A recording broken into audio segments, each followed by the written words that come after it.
Kuwait may soon ask a large chunk of its foreign workers to leave. In the process, nearly 800,000 Indians could be forced out. Kuwait's National Assembly has approved a draft expat quota bill. This is a major blow not only to Indians and their families living in Kuwait, but also to their dependents in India.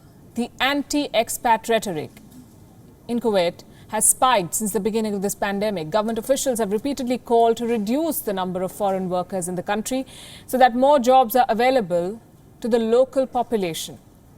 Now, the first reports came last month when Prime Minister Sheikh Sabah Al Khalid Al Sabah proposed reducing the number of expats from 70% to 30%.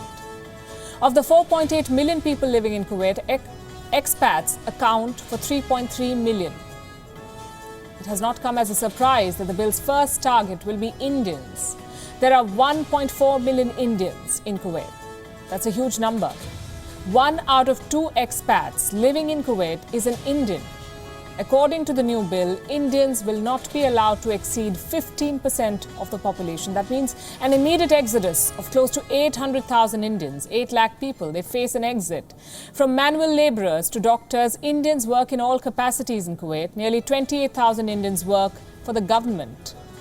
They work in government hospitals, national oil companies, even in universities. In an extreme step, they could all be replaced by locals. But most of the Indians are employed in the private sector, about 523,000 workers.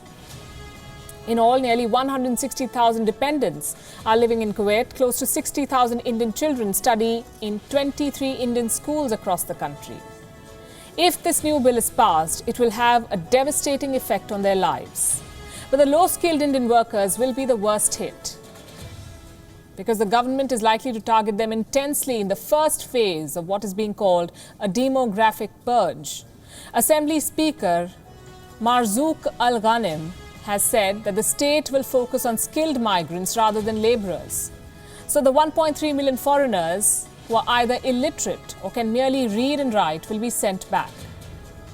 Every month, Indian laborers in Kuwait send money to their poor families in India.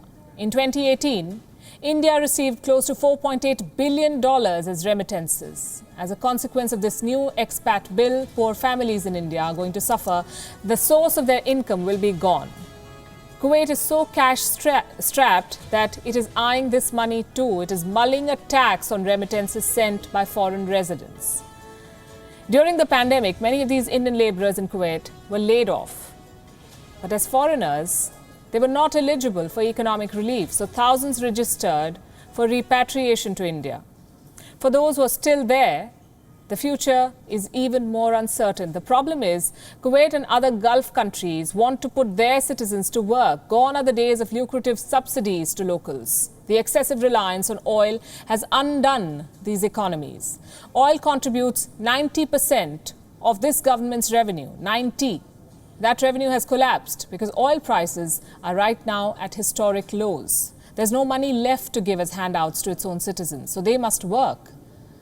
But the jobs are being held by foreigners, so the government is pushing foreigners out in a fight to employ its locals. Here's the problem though. The locals do not have the skills to fill the gap left by Indians. For decades, Kuwait used Indians to build its empire. Now the government wants to discard them. Well, they surely deserve better. We'll see what happens to this bill.